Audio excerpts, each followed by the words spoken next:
Today on Driving Through Life, we're going to be discussing the Dodge Shakedown and why manufacturers don't build nice looking cars anymore. Stay tuned.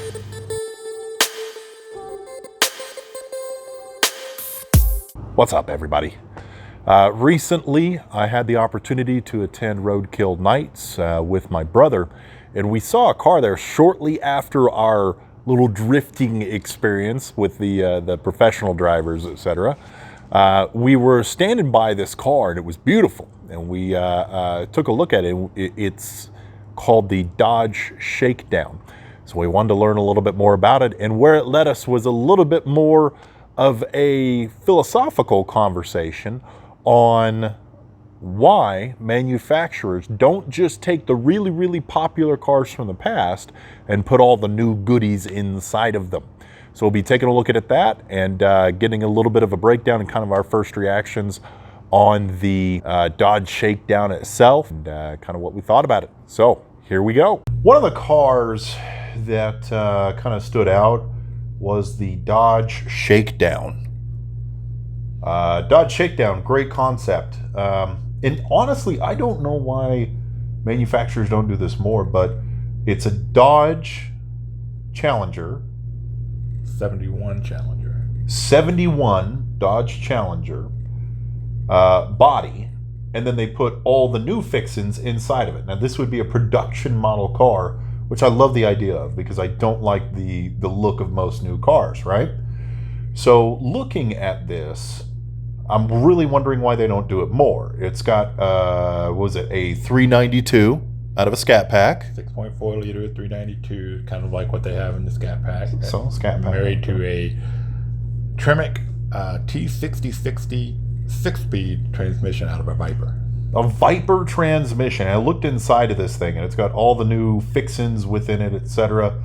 And it's fast as hell. I mean, what is it, 485 horsepower out of a 6.4 liter naturally aspirated. I mean, the thing's a beast. With the flat black and the decals they have on it, the wheels they have on it, it's just a beautiful car. Bitch. But I guess my question is, why doesn't Chevy do something like that?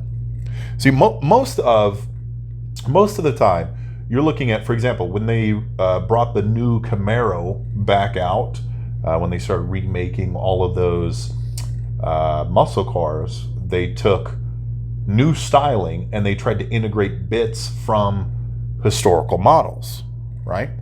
My thought here is a lot like what Dodge is doing right now with the Shakedown, is doing the reverse. So you're taking an old body with beautiful lines, big old girl, which is no different from the Challengers or Chargers of today, and putting all the new fixings in it. Why doesn't Chevy do that, do you think? Honestly, I think it's because of the way that Dodge is trying to position themselves in the market as the go-to provider for performance automobiles.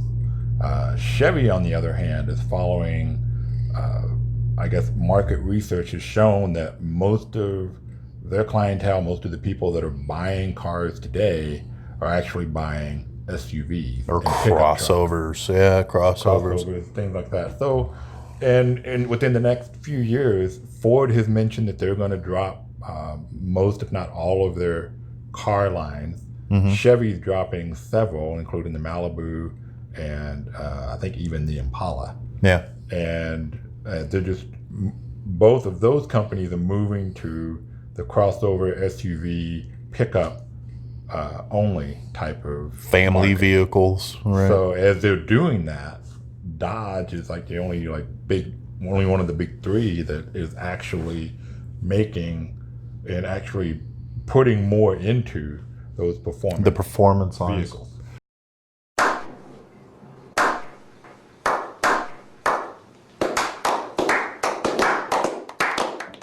It's sad because I think that Chevy could do well by bringing back a Chevelle and throwing an LS, whatever they're up to now, LS7 or LS8 motor into it. I think the same thing could be said for the Camaro and the Nova and a myriad of other cars.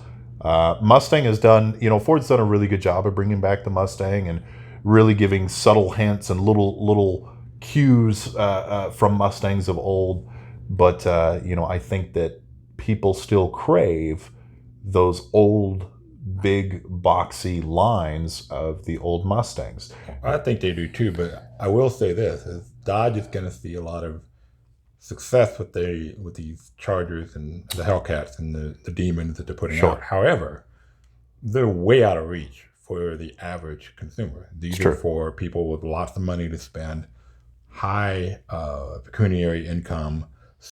Wait, what did he just say? Great. Now I gotta Google it.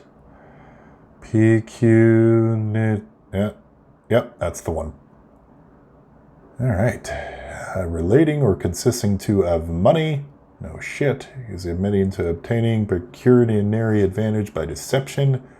Ugh, hate big words. Ooh, it's Latin. Fancy. I speak in Latin. Wow. Most used in 1850. Really, Brad? So it's going to get to the end. It was a similar situation kind of back in the 70s, or the 60s and the 70s, when they were making some of these performance vehicles. When they came out, again, they were relatively more expensive than the average car. Mm-hmm. So they started making the Novas. They started making the Mercury Cougar, and those kinds of cars that cost less, but still had some higher than average performance potential. So we may see that start to happen if Dodge, if that model really takes off and the other manufacturers. So like a low-priced, affordable Scat Pack or something of that nature, where your top of the line is always going to be the Demon or the Hellcat, etc. But your kind of affordable horsepower version is the 392. Right. You know? Well, they're even doing it like now with the Dart, you know, the Dodge Dart. They're putting it's not a Scat Pack, it's not a 392, but they're putting kind of a beefier 6-cylinder in it. Or, you know, you can order it with that. And so Dodge is kind of doing that with their stuff, but I'm not, you know, most of what you can find outside of a Mustang or a Camaro is going to be either a turboed 4 or a straight 6. And it's interesting, Dodge all along has always keyed on performance. I've never been a huge Dodge fan. I have a Dodge truck that I love. The thing will never stop running. The thing is awesome. But they've always been focused on performance. For example, the Dodge Neon SRT4. The thing that was just brutally fast on the highway, but you can't get that horsepower to the ground. Even if you put Mickey Thompson's under it, it'll still get that wheel hop in front. But the thing was just a beast, and it sounded great. The Dodge Stealth.